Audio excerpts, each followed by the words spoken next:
जो लोग कहते हैं कि महंगाई की, अब महंगाई की मार है, कोई महंगाई की मार नहीं है, क्योंकि जब 5 कुंटल गेहूँ होते तो वहाँ 25 कुंटल गेहूँ किसान के हो रहा है। माननीय सांसद जी के नेतृत्व में इतनी बड़ी बड़ी योजना है जो किसानों को इतनी बड़ी सौगात प्राप्त हुआ।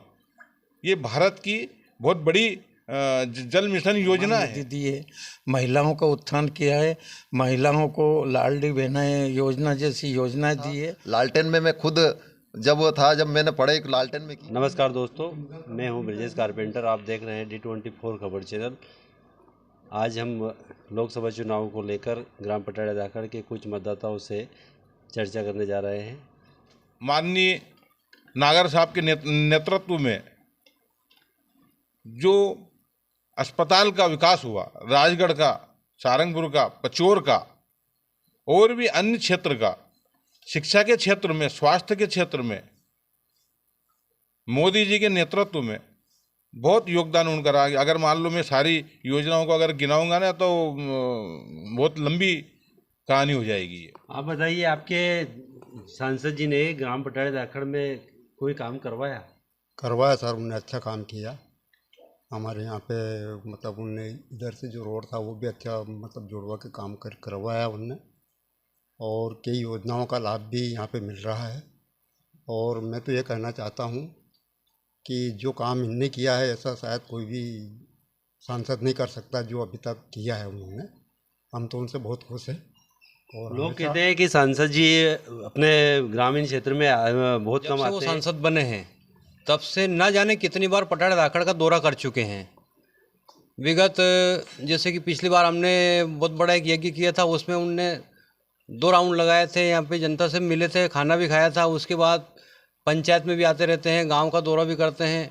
मेरे ख्याल से ये लोग जो बोलते हैं सब झूठ बोलते हैं, सारी अनर्गल बातें। ऐसा कुछ नहीं, सांसद जी लगातार क्षेत्र के दौरे पर रहते हैं और सभी से मिलते हैं। रोडमल नागर पुनः सांसद बनते हैं तो क्या उम्मीद रखते हैं आप? क्या उम्मीद है जिले को? सांसद जी से तो हमें इतनी उम्मीद है, किसी को उम्मीद हो ही नहीं सकती है। लोगों का कहना है, जो विपक्षी है कांग्रेस वाले गलत बोलते हैं कि 80 साल 85 साल में जो हुआ था उनकी जो सरकार थी ये हुआ ही नहीं 10 साल में। जबकि ग्राम पटाड़ा दाखड़ की बात बताता हूँ, सांसद जी हर बार आते हैं, हमारे परिवार जैसे हैं वो।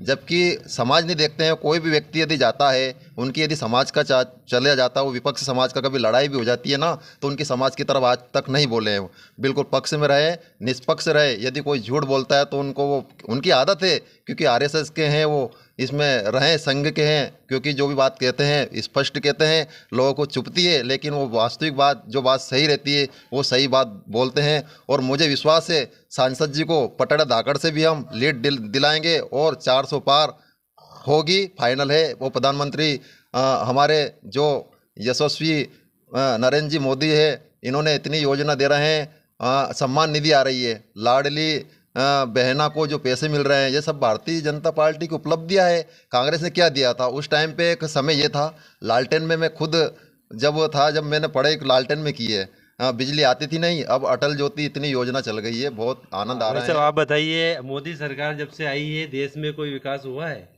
हाँ, बहुत विकास हुआ है। पहले बहुत बड़ी बड़ी गड्ढे थे सड़कों में, आज सारे रोड अच्छे सुधर गए हैं।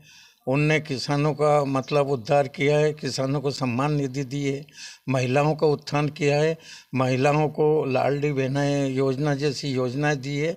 और आज भी गांव में किसी भी प्रकार का कोई भी कार्य होता है तो वो सारी जितनी स्कीमें होना चाहिए वो सब उनने लागू करी है, और आज उसका फ़ायदा पूरे गांव को, नगरवासियों को मिल रहा है। सब आपसे बात करते हैं कि अपने पटाड़ा दाखड़ में क्या माहौल है? पटाड़ा दाखड़ में सांसद जी को लीड मिलेगी इस बार। अगली बार भी मिली थी पर इस बार ज़्यादा मिलेंगे, पहले से 200 वोट से लीड मिलेगी सांसद जी। ग्रामीण खड़े हैं, हम इनसे बात करते हैं। क्या मोदी सरकार बनेगी? मोदी सरकार बनेगी और 400 पार बनेगी। 400 पार से मोदी सरकार बनेगी। गांव में क्या माहौल है? गांव में तो ऐसा माहौल है कि हमारी भाजपा पार्टी 200 से लीड करेगी इस बार। अच्छा भाई साहब, आपसे बात करते हैं, क्या माहौल है गांव का? गांव का बढ़िया माहौल है। मोदी सरकार बनेगी? जी, मोदी सरकार बिल्कुल बनेगी, क्योंकि मोदी जी ने इतना फैसिलिटी दे रखी कि फ्री पहले से ही गेहूँ कर दिया। जो पहले से चल रहा वक्त वो तो 5 साल और आगे बढ़ा दिया। मुख्यमंत्री आवास हाँ बिल्कुल चल रहा है नहीं। पक्के मकान कितने बन गए?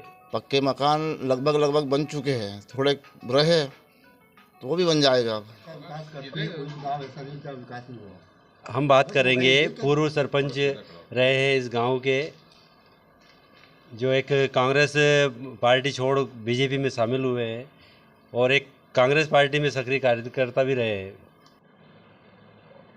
सरपंच साहब, आप बताएं कि गांव में क्या माहौल चल रहा है, बीजेपी या कांग्रेस?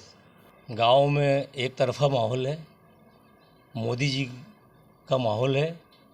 धर्म अभी अयोध्या में राम मंदिर बना है, भगवान राम एक छोटी सी कुटिया में बैठे थे, उन्हें भव्य मंदिर बनाकर और भारत देश का जो नाम आज़ाद किया है सम्माननीय मोदी जी ने। और जब से भारतीय जनता पार्टी की सरकार बनी है, करीब यहाँ पे 20 साल हो गए हैं, तब से विकास की जो गंगा यहाँ बही है, हर किसान, हर मजदूर, हर वर्ग का जो काम हुआ है, आवास बने हैं। मैं यहाँ सरपंच भी रहा हूँ 12.5-13 साल, ऐसा कोई व्यक्ति नहीं जिसका आवास नहीं बना है। अभी भी हमारे भारतीय जनता पार्टी का सरपंच यहाँ पे है, और ऐसी कोई गली नहीं छूटी है जहाँ पर विकास नहीं हुआ है, ऐसा कोई मोहल्ला नहीं छूटा जहाँ पर विकास नहीं हुआ है। जहाँ पुलिया बनना थी वहाँ पुलिया बनी है। सम्माननीय हमारे मुख्यमंत्री जी ने यहाँ पे कुंडालिया डैम, बड़े बड़े डैम जो बनाए हैं, उससे हर किसान की 4 गुना नहीं 10 गुना आई हुई है। जो लोग कहते हैं कि महंगाई की मार है, कोई महंगाई की मार नहीं है, क्योंकि जब 5 कुंटल गेहूँ होते थे वहाँ 25 कुंटल गेहूँ किसान के हो रहे हैं। तो आज निश्चित रूप से दोगुनी कहते हैं, लेकिन मैं तो कहता हूँ कि 4 गुने बढ़ी है। आपके ग्राम पटाड़ा धाकड़ में क्या माहौल है? हमारे पटाड़ा धाकड़ में माहौल है कि जो इस बार मत पड़ना है वो राष्ट्र हित में मत पड़ना है, राष्ट्र हित सर्वोपरि, इसलिए जो भी वोट पड़ेगा वो राष्ट्र हित में पड़ेगा। आपका क्या कहना है? इस बार तो बीजेपी फाइनल है, 400 पार बिल्कुल होना ही है। पक्का है 400? पक्का बिल्कुल। आप भाई साहब? मोदी जी जीतेंगे। चलो ठीक है, या तो मोदी सरकार बन रही है भाई। देखा गांव का माहौल क्या है। चैनल को सब्सक्राइब ज़रूर करें।